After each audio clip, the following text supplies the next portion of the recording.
From one only child, who's now a parent to an only child, can I just say that it is time to let go of the idea that only children are missing out, weird, or that as the parent, I'm failing my kid.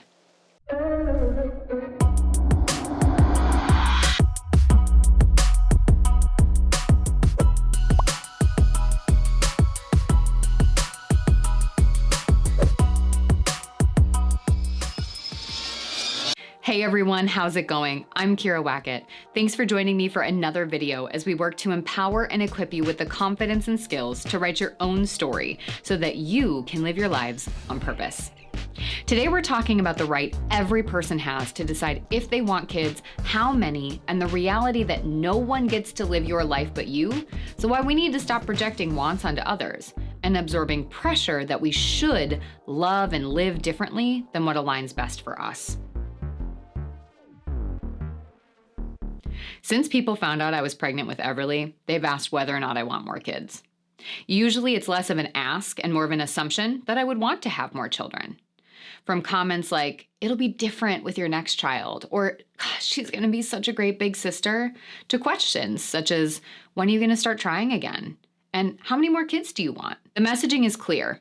You should want and have more than one kid. This is why deciding not to have more kids felt like the hardest decision. Not to make, but to assert. I felt like I was somehow letting the world down.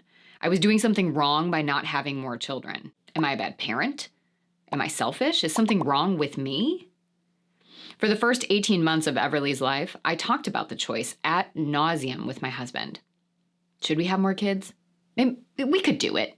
I mean, it'd be fun for Everly to have someone to play with, right? This fixation on achieving some externally rooted image of completeness eroded my ability to listen to myself, especially as more people around us started having more kids. I got so caught up in the projections of others, I ignored my own wants and feelings. Whenever I explored the possibility of not having more kids in conversation with others, I would hear back, oh, just wait till she's a little older and you'll think differently. Or, you don't want her to be an only child, do you? Not only was I dealing with my own shame and fear that I was being judged as a parent, but I was also absorbing people's assumptions and biases about only children. Eventually, and not surprisingly, I had the most enlightening conversation with a good friend who doesn't want and isn't planning to have kids. As such, she too has felt like her choices and wants have been scrutinized her whole life. I had been carrying the weight around for months, knowing what I wanted to do, but feeling like I couldn't actually say it. It was safe to explore this idea, but not to own the choice. But like a beach ball being pushed under the water, it can only hold for so long. I exploded.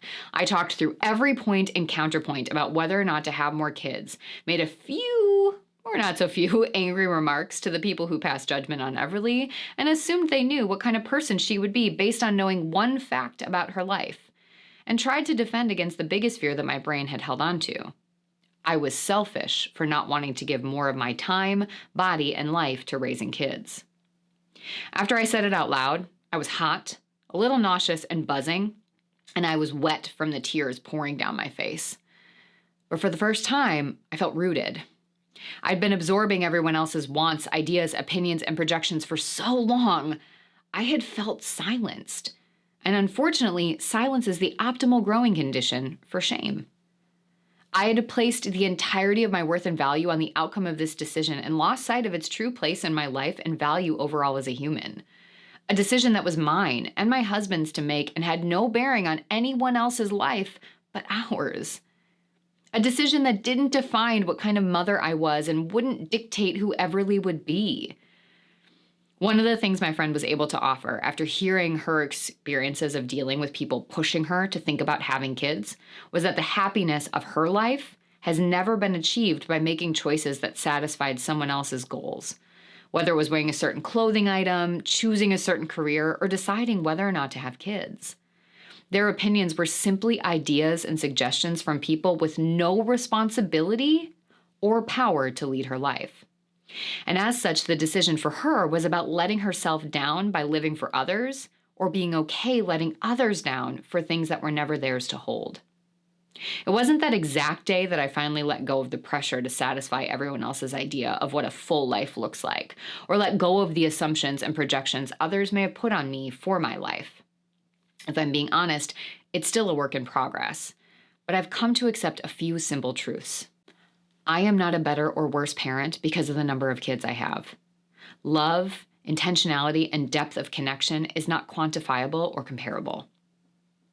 I'm allowed to build a fulfilling life and make choices that align with what vision I want and the life I need to have.